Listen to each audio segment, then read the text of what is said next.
Before you listen, know this. If this word touches you, don't blame me. Run to Jesus. This message is not for entertainment, it's for transformation. If the words spoken here convict your heart or stir your soul, don't point at the messenger. Point your heart toward heaven and run to Jesus. I'm not here to impress you. I'm here to awaken you, to remind you that the King still speaks. His voice still breaks chains. If the word cuts deep, it's because truth heals by wounding first. So open your spirit. Let heaven talk.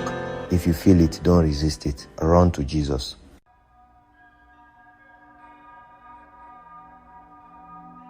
Before a single word even has the chance to form on your lips, carried on a breath and leaving your mouth to make its way into the world, God already knows it completely. Every syllable, every unspoken intention behind it. Before a thought can fully take shape within the quiet chambers of your mind, before it solidifies from a fleeting feeling into a coherent idea, God is already there, present in that silent, formless space, understanding its origin and its destination.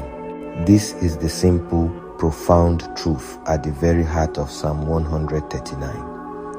This isn't a declaration of being watched, but of being known. The psalm does not speak of a distant, unreachable creator.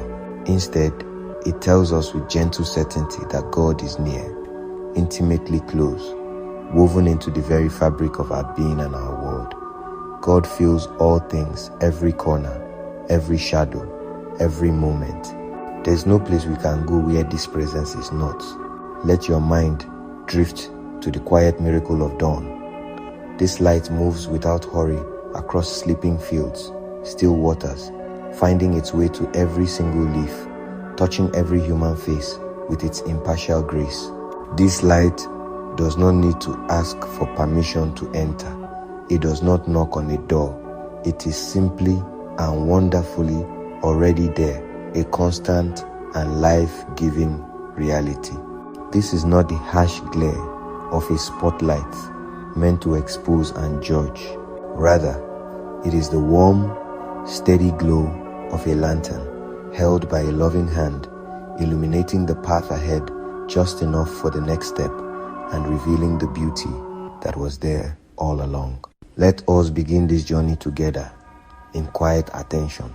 The journey through Psalm 139 is like a walk through the natural world, seeing the divine reflection in the most fundamental elements of our existence. It is an invitation to notice the light that is already here.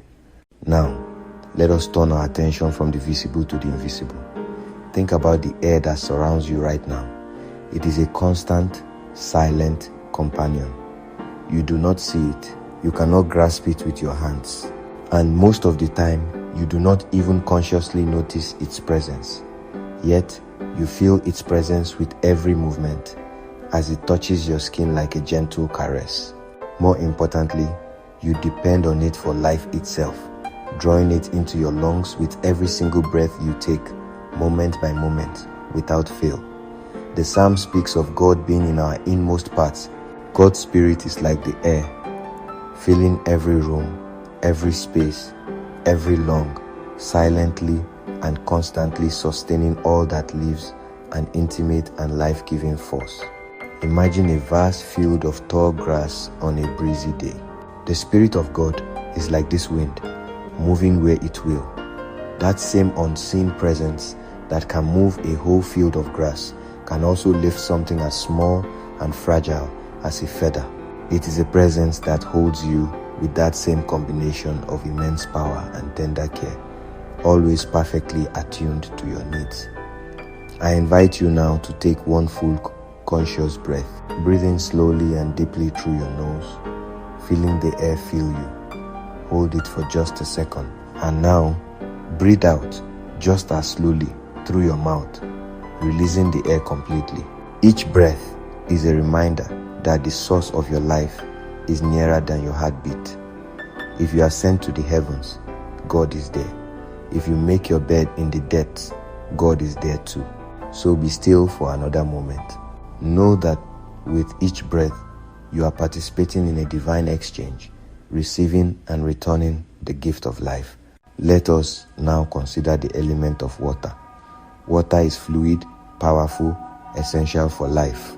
Think of a mighty river, how it patiently carves a vast canyon out of solid rock, not through brute force in a single moment, but through its persistent, steady flow. Think of a gentle rain, how it soaks into a dry field, filling the thirsty ground and coaxing new growth from dormant seeds. The psalmist speaks of God forming us in secret, saying, "We were skillfully wrought, knit together in the dark and hidden places." God's hands were there, shaping us as a current shapes a stone, even before our first breath. Picture a mother's hands, cupped together to lift cool, clear water to a child's thirsty face, an act of simple, profound tenderness and provision. In sacred stories, water is a powerful symbol of renewal, of washing away the old and beginning anew. You are not a random collection of experiences. You have been shaped in a current of purpose. Rest in the knowledge that the artist is still at work, and the work is good. Allow the sound of running water to echo in your mind, rush of a river, patter of rain, rhythmic wash of waves.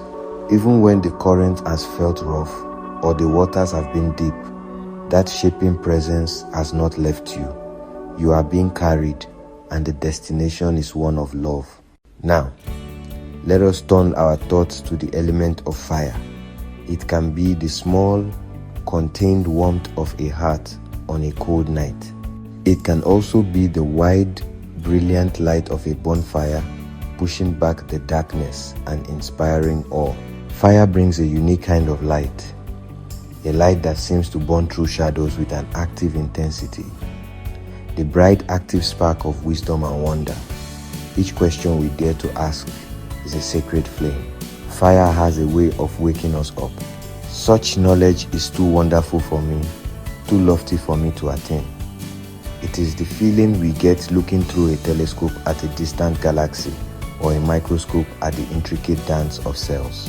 Science names the patterns. Faith feels the fire behind them. See the night filled with countless stars. The same God who holds all of those stars in their courses, who knows them all by name, has ordained all the days of your life before one of them came to be. This is not a cold determinism. It is a wise, living fire of love that gives our lives meaning within a vast and beautiful cosmos. When you read a book that opens your mind, when you learn a new skill, when you have a conversation that sparks a new idea, you are touching the fire of God's own wisdom. Let this light of wisdom deepen your hope and expand your heart. Let it warm you from the inside out. Gaze into a steady flame, the ember breathes, then blooms. In its glow, fear softens and courage gathers. Fire refines ore into gold, ideas into conviction, and fragile hope into bright resolve. May this inner flame, gentle, wise, and warm, carry you through the night and kindle light for others. Finally, let us bring our attention down to the earth beneath our feet. The earth is solid, steady, and reliable ground on which we stand, giving us a place of root and rest. It is the dark, rich soil, nurturing a tiny seed until it becomes a great tree and providing the harvest that sustains us. A presence that fills all things must find expression through hands that tend and feet that walk. Love that works, that serves, that builds and mends becomes the living gospel. The earth asks us to act, to be stewards and caretakers, not just of the soil and the water, but of one another. Let us pray quietly now, together. Search me, O God, and know my heart. Test me and know my anxious thoughts. See if there is any offensive way in me, and lead me in the way everlasting. Tune my life to your rhythm of grace. Light to show the path, air to be our breath, water to cleanse, fire to warm resolve, Earth as steady ground. When the first astronauts looked down at the Earth, they could no longer see borders. All they saw was one whole, beautiful, fragile planet. Step outside tonight. Look up. The presence we glimpse in the vastness of the night sky is the same presence within your own heart. Know that you are seen, you are held, you are loved. If this blessed you, please comment below and subscribe to join us tomorrow.